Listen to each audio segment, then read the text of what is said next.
अस्सलाम वालेकुम friends, welcome आपका हमारे यूट्यूब चैनल एडवांस टीचिंग में। तो दोस्तों, ये हमारा जावास्क्रिप्ट सीरीज का पार्ट 24 है। तो दोस्तों, आज की इस वीडियो में हम देखेंगे वाइल लूप को। ये वाइल लूप क्या होती है और इसको किस लिए यूज करते हैं। तो चलिए देखते हैं कि लूप बेसिकली कहते किसे हैं हम। तो यहाँ पे देखें, अगर मैं किसी कोड को या किसी स्टेटमेंट को मल्टीपल टाइम प्रिंट करवाना चाहता हूँ, जैसे कि यहाँ पे देखें मैंने डॉक्यूमेंट में एडवांस टीचिंग को 10 बार जो लिखा हुआ है, तो मैं इसको 10 बार प्रिंट करवाना चाहता हूँ। तो इसका अगर हम लूप के बिना देखें तो इसको मैं कैसे करूंगा। इसके लिए मैं इसी कोड को 10 बार लिख दूंगा, जैसा कि मैंने आपके सामने यहाँ पे लिखा भी हुआ है डॉक्यूमेंट डॉट राइट में एडवांस टीचिंग। अगर मुझे इसे 100 बार प्रिंट करवाना है तो मैं इसको ऐसे ही सेम 100 बार लिखूंगा। लेकिन अगर मुझे कहीं पे चेंज करना पड़ जाए तो मुझे 100 जगह पे जाके चेंज करना पड़ेगा। तो इससे बचने के लिए हम जो है वो बेसिकली यूज करते हैं लूप को। सिर्फ इसीलिए हम यूज नहीं करते लूप को कि हमने किसी चीज को अगर मल्टीपल टाइम प्रिंट करवाना है। अगर कोई मल्टीपल टाइम हमने किसी कोड को एग्जीक्यूट करवाना है तो बेसिकली उसके लिए हम यूज करते हैं लूप को। लूप से हमारा जो काम है ना वो आसान हो जाता है। हमें बार बार स्टेटमेंट को लिखना नहीं पड़ता, हम सिर्फ लूप को यूज करके बता देते हैं और एक दो लाइनों में हम जितनी बार मर्जी चाहें 10 टाइम 100 टाइम 1000 टाइम चाहें किसी स्टेटमेंट को प्रिंट करवाना चाहें तो वो हम लूप से करवा सकते हैं।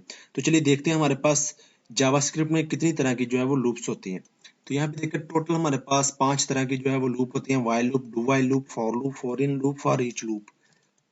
तो फ्रेंड, ये जो बेसिकली लूप्स है ना, ये तकरीबन सभी प्रोग्रामिंग लैंग्वेजेस में जो है वो होती हैं। तो इनकी वर्किंग कह लें सेम ही होती है। बस इनका थोड़ा सा लिखने का तरीकाकार, जिसे हम सिंटैक्स कहते हैं, वो थोड़ा सा चेंज जो है वो हो सकता है। बाकी लूप का काम जो है वो सभी प्रोग्रामिंग लैंग्वेज में सेम ही होता है। तो यहाँ पर हमारे टोटल 5 तरह की जो लूप्स होती हैं। यहाँ पे हम आज की जो वीडियो में डिस्कस करेंगे वो है व्हाइल लूप, कि इसको हम बेसिकली कैसे यूज करते हैं। तो चलिए फ्रेंड देखते हैं कि ये लूप वर्क कैसे करती है। तो यहाँ पे बेसिकली ये जो लूप है ना हमारे पास, इसको आप कह लें कि इसके 3 पार्ट्स होते हैं। 3 पार्ट्स में डिवाइडेड होती है लूप। उन 3 पार्ट्स को हमने लाजमी बताना होता है। इसका सबसे पहला जो पार्ट होता है ना वो होता है इनिशियलाइजेशन, मतलब इनिशियल, जिसको बोलते हैं स्टार्ट, कि स्टार्ट कहाँ से होगी ये। इसमें हम वेरिएबल में को वैल्यू असाइन करते हैं, कोई भी स्टार्टिंग स्टेप बताते हैं हम लूप का। तो ये पहला स्टेप होता है इनिशियलाइजेशन। इसके बाद दूसरे नंबर पे हम कोई कंडीशन बनाते हैं। कंडीशन कोई भी हो सकती है, डिपेंड करता है आपकी रिक्वायरमेंट पे। हम कंडीशन अपनी बताते हैं। अब ये जो कंडीशन है इसके दो ही कह लें कि आप हो सकते हैं, या तो ये ट्रू होगी या फॉल्स होगी। अगर तो ये ट्रू होगी तो हमने जो लूप के अंदर नीचे ब्रैकेटों में जो कोड लिखा होगा ना वो एग्जीक्यूट होगा। ठीक हो गया। दूसरे नंबर पे क्या हो गया, कंडीशन। उसके बाद थर्ड नंबर पे हमने बताना होता है इसका इंक्रीमेंट या डिक्रीमेंट, इन दोनों में से किसी एक को बताना होता है। ये मैं आपको भी प्रैक्टिकल में क्लियर करवा दूंगा। ठीक है। अगर तो कंडीशन ट्रू होगी तो ये नीचे वाला सारा जो भी हमने लूप में कोड दिया होगा ना वो एग्जीक्यूट होगा, फिर इंक्रीमेंट डिक्रीमेंट होगा। इसके बाद दोबारा फिर से ये कंडीशन चेक करेगा। कंडीशन अगर फिर ट्रू हो जाती है तो फिर सेम वही काम, कोड को एग्जीक्यूट करेगा, फिर इंक्रीमेंट डिक्रीमेंट, फिर सो ऑन, ऐसी कंडीशन चेक करेगा। जब तक ये कंडीशन ट्रू होती जाएगी तब तक हमारी लूप के नीचे जो हमने कोड दिया होगा ब्रैकेटों में वो एग्जीक्यूट होता रहेगा, इंक्रीमेंट डिक्रीमेंट होता रहेगा। लेकिन जैसे ही ये कंडीशन फॉल्स होगी तो ये क्या होगा, लूप से बाहर चला जाएगा, लूप वाला कोड एग्जीक्यूट नहीं करेगा। तो यही बेसिकली लूप ऐसे वर्क करती है। इसकी एक एग्जांपल दिखाता हूँ मैं आपको।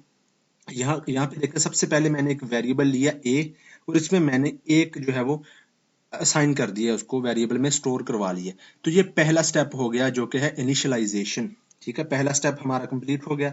अब दूसरा स्टेप हमारे पास होता है कंडीशन। यहाँ पे मैंने एक कंडीशन बनाई। कंडीशन मैंने कैसे बनाई, यहाँ पे मैंने लिखा वाइल। ये आपको ऐसे लिखना है, वाइल लूप यूज करने का यही मतलब एक बिल्ट इन कीवर्ड है, वाइल आपको ऐसे लिखना है। वाइल के बाद यहाँ पे मैंने कंडीशन बनाई। कंडीशन मैंने क्या बनाई, ए में क्या पड़ा है 1। ए की जो वैल्यू होगा 10 से छोटी है या 10 के बराबर है, ये मैंने कंडीशन बनाई। तब तक हमारा जो है ना ये कोड चलता रहे, जो जो ब्रैकेटों का कोड है। अब इसके बाद अब देखें ये वर्क कैसे करेगी। अब वैसे अगर आप देखें वाइल का मतलब, तो वाइल का मतलब होता है जब तक। इसका मतलब है कि जब तक ये कंडीशन है तब तक ये कोड एग्जीक्यूट हो, ये जो ब्रैकेटों वाला है।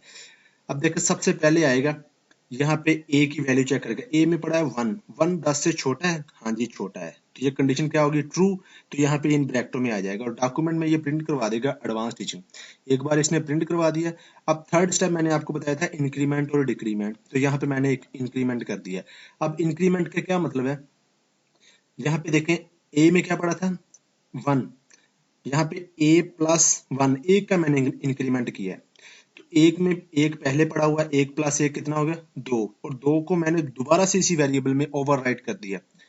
तो यही इसी को बोलते हैं हम बेसिकली इंक्रीमेंट के। उसमें हम जितने मर्जी डाल सकते हैं, एक का डाल सकते हैं, दो का डाल सकते हैं, तीन का, जितना इंक्रीमेंट डालेंगे वो उतना उसमें प्लस होता जाएगा वेरिएबल में।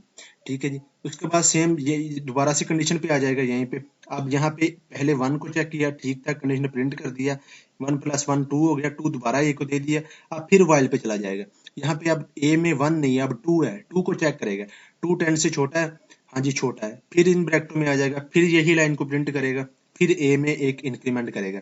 अब ए में क्या था 2 पड़ा था, 2 प्लस 1 कितना हो गया 3, 3 को ए में फिर हमने ओवरराइड करवा दिया 3। अब दोबारा कंडीशन पे जाएगा, 3 को चेक करेगा, ऐसे सो ऑन करता जाएगा। अब जब हमारे पास 10 आ जाएगा ना, यहाँ पे कोड एग्जीक्यूट बार बार हो के जब इसमें 10 आ जाएगा, अब 10 को चेक करेगा, 10 10 से बराबर छोटा है, छोटा नहीं है, लेकिन बराबर है 10 के, तो फिर कंडीशन ट्रू होगी। तो यहाँ पे 10 टाइम भी मतलब 10वीं बार भी जो है वो ना यही लाइन प्रिंट कर देगा। उसके बाद दोबारा इंक्रीमेंट होगा, ए में क्या पड़ा था 10, 10 जमा 1 कितना बनता है 11, 11 ए में आ गया।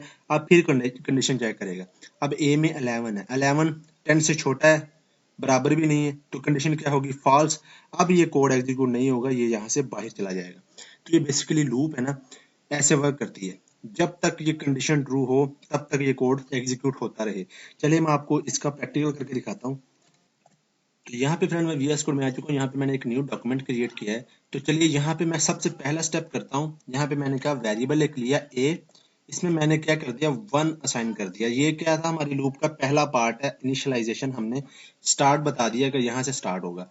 उसके बाद दूसरा स्टेप हमारे पास होता है कंडीशन। तो यहाँ पे मैं कंडीशन बताता हूँ एक, मैंने कहा वाइल, वाइल ए वेरिएबल मैंने दिया, ए की जो वैल्यू है ना ये यहाँ तो छोटी है या बराबर है किससे 10 से।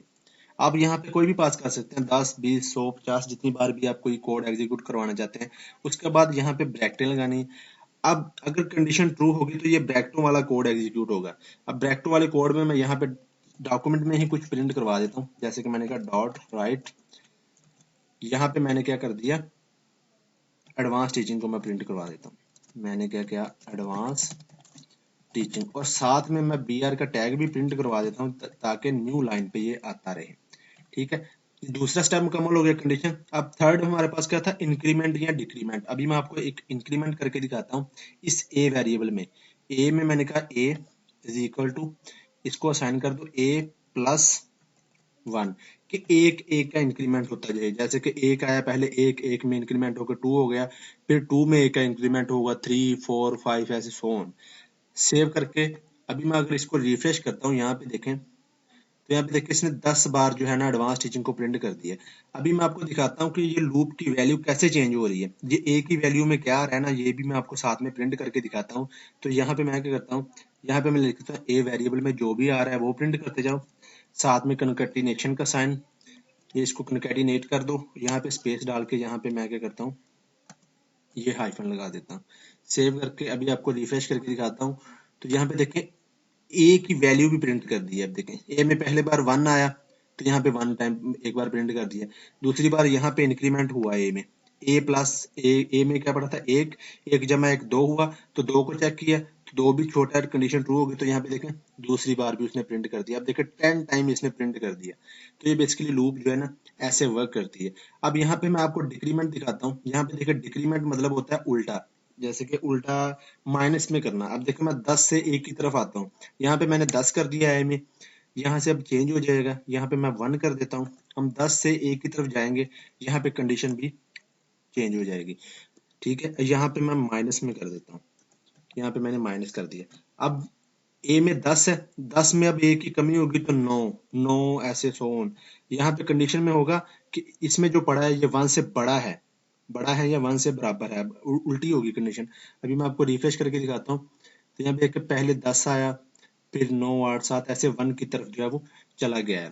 तो ये बेसिकली ऐसे डिक्रीमेंट जो है वो हमको डिक्रीमेंट को यूज करते हैं। ठीक है, चलिए मैं आपको चेंज करके दिखाता हूँ, वैसा ही जैसा हमने किया था। यहाँ पे मैं 1 ही कर देता हूँ, कंडीशन भी मैं वैसे ही कर देता हूँ, यहाँ पे मैं प्लस कर देता हूँ। अब यहाँ पे मैं आपको बताता हूँ कि अगर हमने इसमें कोई HTML के हमारे पास टैग होते हैं उनको एम्बेड करना है, जोड़ना है, तो वो कैसे, जहाँ पे जैसे कि हमारे पास UL और OL के टैग होते हैं, यहाँ पे देखिए मैं उसको जोड़ लगाना चाहता हूँ, उसमें मैं ये प्रिंटिंग करवाना चाहता हूँ, तो मैं क्या करूँगा, मैं लिखूंगा डॉक्यूमेंट डॉट राइट, यहाँ पे मैं टैग का नेम बताऊंगा डबल कोट्स के अंदर, जैसे कि UL मैं आपको करके दिखाता हूँ, UL, उसके बाद यहाँ से मैंने इसको कॉपी किया, यहाँ पे क्लोज कर दिया एंड पे। इसके अंदर हमारे पास होता है, यहाँ पे मैं इसको क्लोज भी कर देता हूँ, ये देखें, इसके अंदर हमारे पास होता है LI, तो LI के अंदर मैं एडवांस टीचिंग को प्रिंट करवाना चाहता हूँ, तो यहाँ पे मैं क्या करता हूँ, यहाँ पे मैं ये एक बार इसको खत्म कर देता हूँ, BR की भी अब हमें ज़रूरत नहीं है, तो यहाँ पे मैं क्या करता हूँ, LI का टैग जो है ना, यहाँ पे इसको क्लोज कर देता हूँ और यहाँ पे इसको स्टार्ट कर देता हूँ, LI को, ठीक है, LI का टैग यहाँ से क्लोज, स्टार्ट, यहाँ पे क्लोज। अब LI के टैग में ये प्रिंटिंग होगी, बेसिकली सेव करके आपको रिफ्रेश करके दिखाता हूँ, तो यहाँ पे देखें एक बार इसने प्रिंट किया, क्योंकि हमने यहाँ पे 1 लिखा हुआ है, तो हमने यहाँ पे 10 करना है, 10 करना है, क्योंकि हमने कंडीशन चेंज की थी ना, इसलिए रिफ्रेश करता हूँ तो अब देखें 10 बार इसने प्रिंट कर दिया। अभी यहाँ पे मैं OL कर देता हूँ, OL का टैग होता है हमारे पास O, यहाँ पे देखें, तो ऐसे आप HTML के टैग में भी ये लूप के साथ काम कर सकते हैं, जैसे कि यहाँ पे देखें, अभी देखें OL के टैग यहाँ पे जो है वो काउंटिंग भी आ रही है साथ में। तो यही थी फ्रेंड हमारे पास फाइल लूप। आने वाली वीडियोस में मैं आपको और जो बाकी लूप हैं वो और उसकी कुछ एडवांस एग्जांपल और कुछ हम इसको अपने कोड में अलग वे से भी यूज करेंगे आने वाली वीडियोस में। ये तो कुछ बेसिक सी एग्जांपल से मैंने आपको समझाने की कोशिश की है। तो यही थी हमारे पास बेसिकली व्हाइल लूप। इसको हम यूज करते हैं अगर हमने किसी कोड को मल्टीपल टाइम या अपनी मर्जी से एग्जीक्यूट करवाना है, मल्टीपल 10 बार 20 बार ऐसे जितनी बार मर्जी किसी कोड को एग्जीक्यूट करवाना है, तो उसके लिए हम यूज करते हैं व्हाइल लूप को, या और भी आगे जो हम आने वाली वीडियोस में देखेंगे लूप्स को। तो आज की वीडियो में फ्रेंड इतना ही। चैनल को सब्सक्राइब और वीडियो को लाइक करना मत भूलना। मिलते हैं नेक्स्ट वीडियो में। अल्लाह हाफिज।